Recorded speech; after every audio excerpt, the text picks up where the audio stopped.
You're glowing, sir. With all due respect, you're glowing. I don't care if Simone showed up to compete in the team final in her prom dress and watch the competition from the concession stand. It could never and would never change what she is, the greatest gymnast of all time. You're not allowed to show emotion. You have to have this hard exterior. You especially don't talk to each other about how you feel. Has that been your experience, or do you often hear that and you're like, that is actually not how it goes? This is where I was on 9/11. South Mountain Elementary School, South Orange, New Jersey.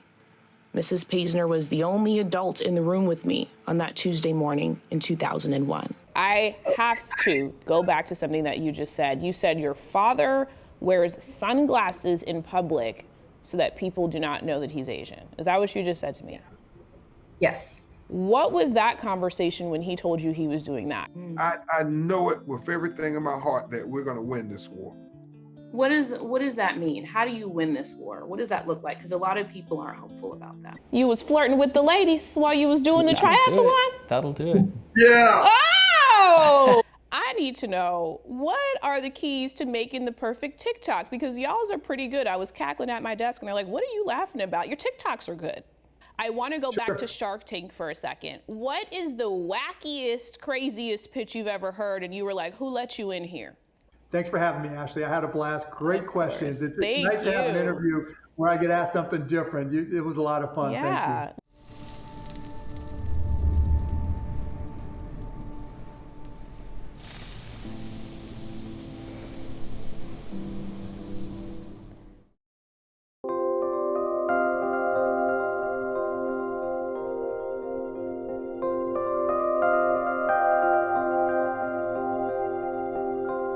Welcome to a special presentation of LX News we're calling From Reckoning to Reconciliation, an open letter to an America without George Floyd. I'm Ashley Holt. As you just saw, this special is a labor of love from the Black women on NBCLX's editorial team. We understand and embrace that we have a unique viewpoint and platform to facilitate the conversations so many of us are having with friends and family anyway, but allow them to bleed into the rooms and spaces we'll never know about or be invited to. I know that you're a spiritual person and you have represented so many families in these cases. When you're out doing your job and you think about all of them looking down on you, what do you want them to know? What do you say to Trayvon Martin and George Floyd and every person that's happened in between? What do you want them to know?